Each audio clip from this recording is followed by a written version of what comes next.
Bonjour, je suis une fille afghane. J'ai 18 ans et je suis née à Kaboul. Je vis à Kaboul.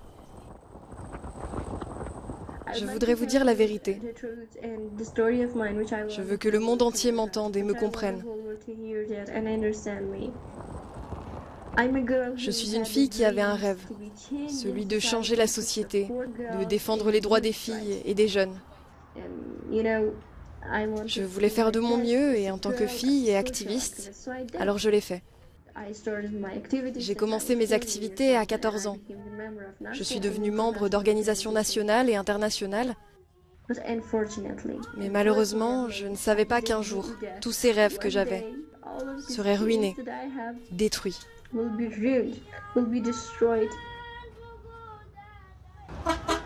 Les talibans ont pris le contrôle de la capitale afghane le 15 août 2021.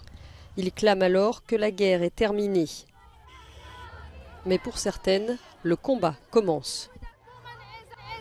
Une société sans femmes est une société morte. Celles qui savaient ce qui les attendait avaient un message pour leurs nouveaux dirigeants. Nous ne sommes pas les femmes d'il y a 20 ans. J'ai mes rêves et je veux travailler pour mes rêves.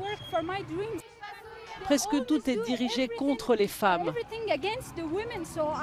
Je suis une femme, je suis une fille et je ne veux pas être contrôlée. Je ne veux pas couvrir mon visage. C'est mon identité.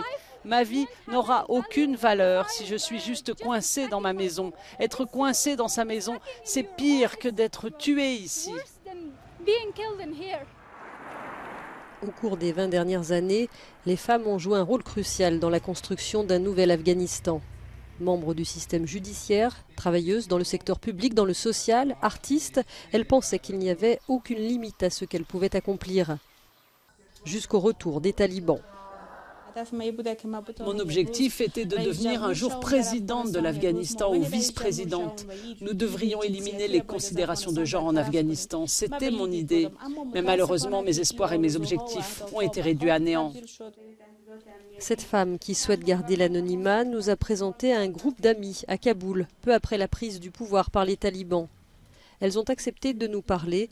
Nous avons choisi de ne pas montrer leur visage pour les protéger.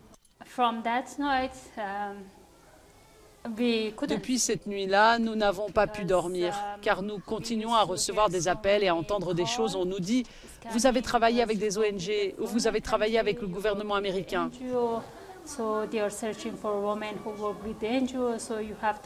Nous avons mis tous nos papiers dans la machine à laver et nous les avons lavés, parce que si nous les brûlions, tout le monde aurait compris que nous brûlions quelque chose.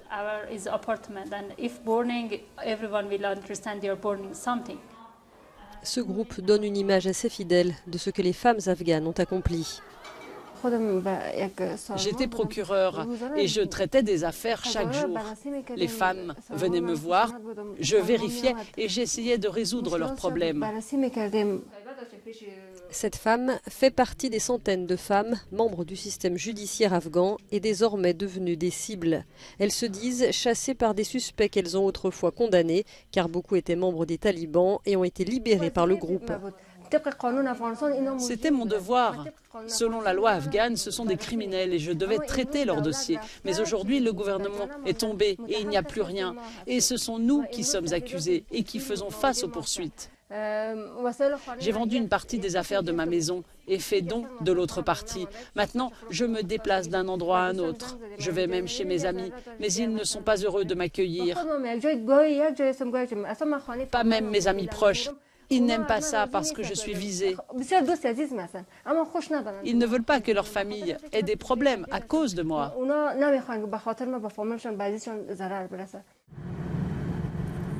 Quand les talibans étaient au pouvoir dans les années 1990, les femmes n'avaient pratiquement aucun droit.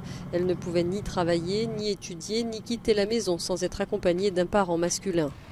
Malgré les promesses du groupe que les choses seraient différentes cette fois-ci, l'une des premières mesures prises a été d'effacer les visages des femmes sur les panneaux d'affichage et dans les vitrines des magasins.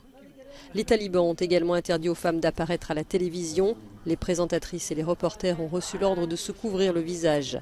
Le message était clair, la simple vue d'une femme était une insulte. Et ce n'était que le début.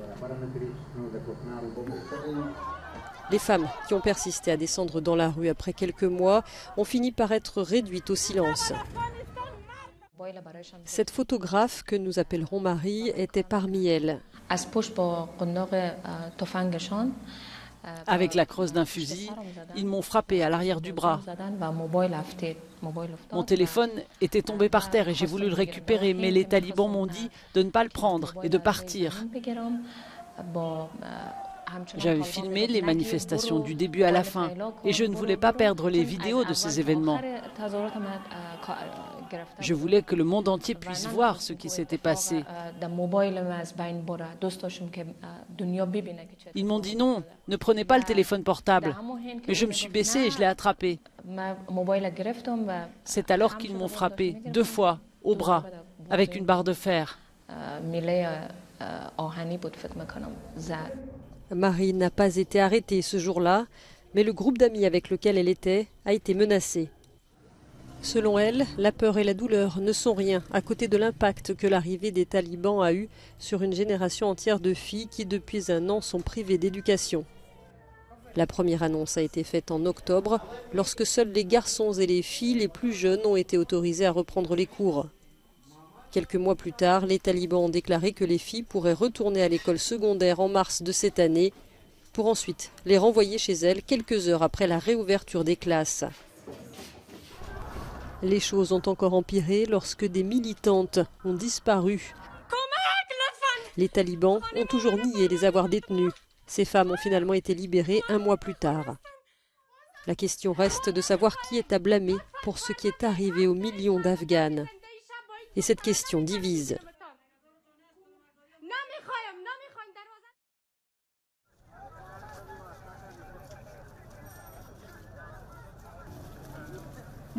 Regardez ce que le gouvernement nous a fait. Quel marché de dupes. Nous avons travaillé pendant plus de 10 ans pour ce gouvernement, pour construire ce pays, et maintenant nous avons tout perdu.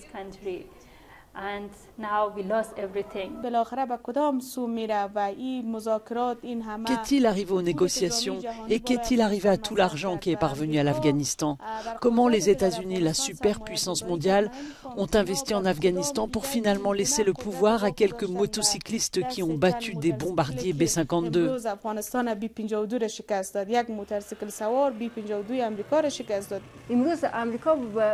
Aujourd'hui, l'Amérique a mis une prime de 5 à 10 millions de dollars sur la tête des leaders d'Al-Qaïda. Vous ne savez pas qu'ils sont en Afghanistan? Venez les prendre, c'est gratuit. Pour Nabila, cette crise est l'occasion pour le pays tout entier de prendre conscience de ses propres faiblesses.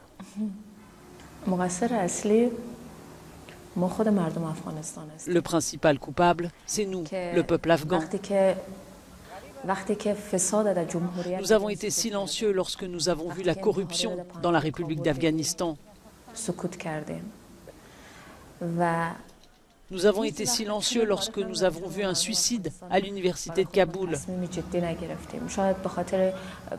Peut-être parce que nous n'avons pas mis de côté les préjugés religieux. Mais je suis sûre que notre génération a pris conscience que l'appartenance ethnique devrait être mise dans un coin et la religion dans un autre. Et qu'il faut que notre humanité et notre amour de la nation se rejoignent. Je suis heureuse de faire partie d'une génération qui pense cela, qui en est consciente.